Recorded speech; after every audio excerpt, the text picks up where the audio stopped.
আসসালামু আলাইকুম। নবম শ্রেণীর শিক্ষার্থী বন্ধুরা, তোমাদেরকে ইজি লার্নিংয়ের পক্ষ থেকে স্বাগত জানাই।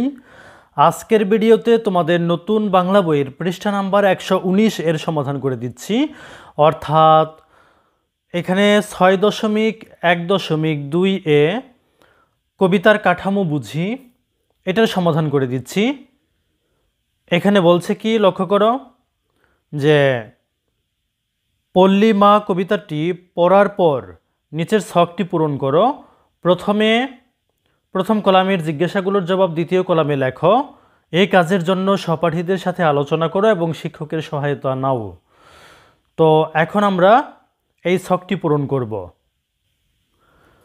প্রথমত জিজ্ঞাসা, এখানে আছে অনুপ্রাসের উদাহরণ, আর জবাব বা উত্তরে আমরা লিখেছি 1 অন্তমিল অনুপ্রাস, মানে হচ্ছে কবিতার লাইনের শেষে যে মিল থাকে, শব্দের ছন্দের যে মিল থাকে সেটা।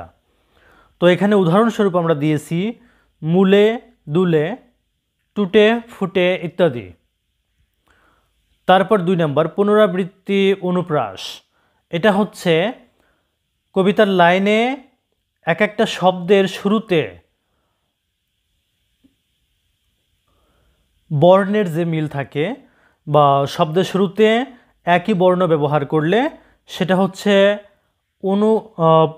পুনরাবৃত্তি অনুপ্রাস হয়।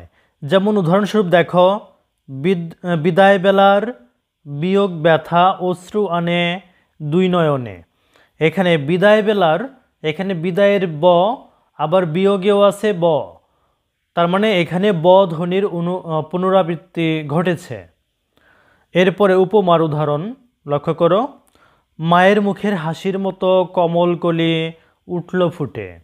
এখানে পদ্ম ফুল ফোটাকে মায়ের হাসির সঙ্গে তুলনা করা হয়েছে। তারপর লয়ের প্রকৃতি, এটা হচ্ছে কবিতাটির লয় দ্রুত গতির। তারপরে ছন্দের ধরন, এটা হচ্ছে কবিতাটির স্বরবৃত্ত ছন্দে লেখা। তো প্রিয় শিক্ষার্থী বন্ধুরা, যদি ভিডিওটি ভালো লাগে অবশ্যই শেয়ার করে দিবে।